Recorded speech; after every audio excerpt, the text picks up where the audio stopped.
Now, let's get back to the main topic.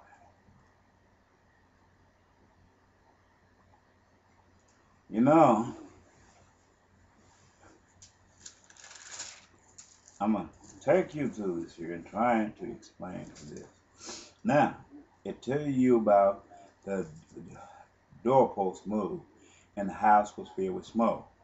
In order for the house to be filled with smoke and the doorpost to move, and we know the doorpost is part of the infrastructure, it's anchored to the foundation of the infrastructure, which is the floor. There's no way the doorpost can move unless something happened devastating to the big house. Once that house, they threw their five, sit there and I watched them throw that. I sit there in the house and I went there because the people were selling, they brought the drug dealers behind me. It was, I had to buy something about the drug deal. They created a drug house behind my house, out of a little bit small house. The drug dealers had moved in there because this is a part of Isaiah prophecy being fulfilled. The hands of God caused them to move that because this is where this was supposed to be done. Yeah. So, in doing so, I waited. I was sitting out there playing a spiritual record by Sam Cooke and the Soul Stirrers in my band. I kept seeing these two guys standing behind there at the drug dealer's house. And I was waiting because I was going to get out on the dark side of my house and surround the house because I didn't have no player that played my tape of Sam Cooke and the Soul Stirrers. Now, this card scene kept going back and forth. And another part of this story that I had already told my brother, my oldest brother, I was waiting on a pending lawsuit from my personal injury that I received, which God began to tear my hedge out from around me when the ice storm came. I told him that I was going to make him part of my suit in case something happened to me. So I don't know whether he did this or somebody else did this, but it was a Pontiac, a black Pontiac, driving around my house, and I guess they were waiting on just driving around the block. But he go around there, but I thought they were waiting on these drug dealers to go in the house, which was standing back to the back, which hadn't opened up a little drug house. But I didn't go over to the house because I was not going to do that because I was getting away from this thing. God was bringing me away from my addiction. So once the car went round the block, it was dark, very night. I rushed in the house and I got in the bedside of my wife. She just came back. I believe it was January 1996. Yeah, 1996. But I had been caught up between the earth and the sun, and I spoke to God concerning.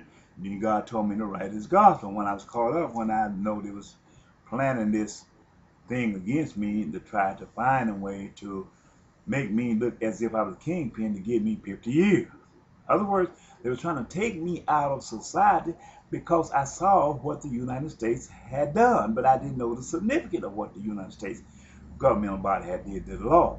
But God gave me later on that vision of the storm chasing me with white hands coming out of it, He let me know who was done these things towards me. Well,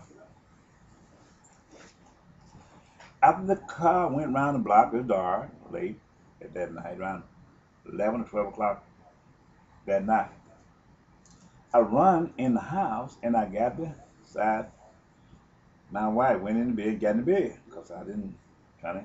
So after a while, I heard a crash through the front door window, and an amber light flashed all up in the door in the living room, real bright, as if somebody threw a fire bomb through it. And it burned, but it went down, and I hollered, "Who is that?" Because I didn't have the gun, because my wife, with the foolish mind at the time, was listening to everybody that talked to her against me. I couldn't trust her because she had just came back. Because the reason she had just came back, she alleged that she was taking care of my younger daughter, and I was taking care of my young daughter, and I filed a suit against her for child support, and she came back not because of she loved me, but came back to try to get control of my younger daughter, who decided she wanted to stay with me. So, in doing so, they became a witness.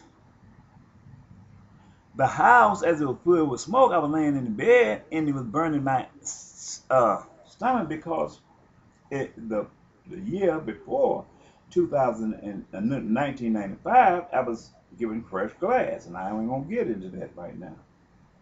And it was in my stomach, and my stomach was still sore from the crushed glass, because whenever you eat solid food, a heavy food like ham or something like that, the bleeding will start because of the crushed glass. So I was dealing with all that, and that became the thing that woke me up, because of my stomach was irritated with this crushed glass in my stomach, where the attempts were made on my life. It became tolerant as if it was acid reflux. As I got up, stood upside the bed to go into the bathroom cabinet to get some medicine to control this acid reflux, I was knocked down by the smoke that had filled the house.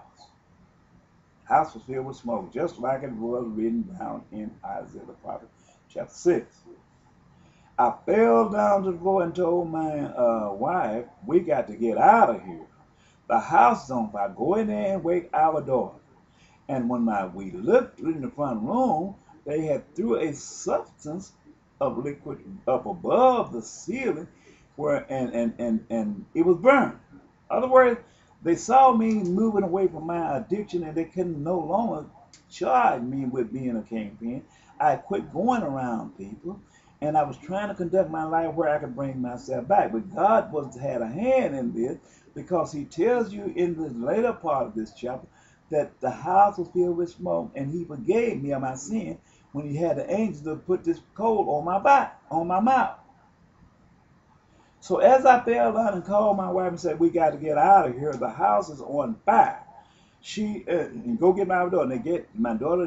She came and said, we can put it out, but they couldn't put it out because it's burning all up in the ceiling. So what we did, I got in my van, went and tried to knock on the door over there where next door crossing found me. The people went on and opened their door at night. I wasn't going to the drug dealer's house and knock on the door, but when we went up there to get the fire department came in, took the door posts off, and they asked me, did we have a space heater? I said, yeah. Did I have insurance? I said, no.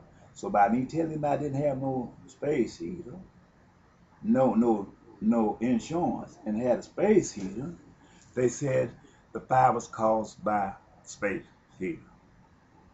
By me not having insurance, they didn't do no investigation because it was no use. But had I had insurance on that house, they'd said, well, he set the house on fire to gain money.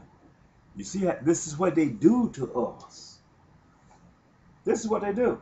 So this is the outlet.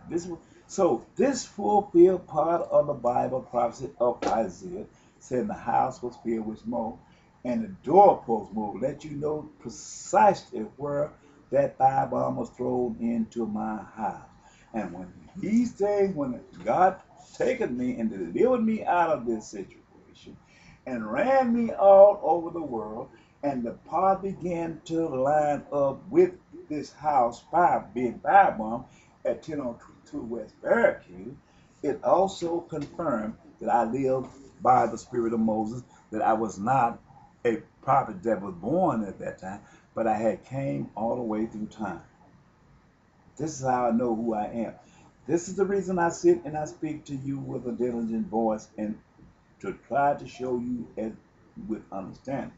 As I continue to travel my path from the house being firebombed, from where I was caught up between earth and sun, and I saw God sitting in the center of the sun. And when I returned down, I seen people in America dead all over the land, and I didn't know the significant fact why they was dead.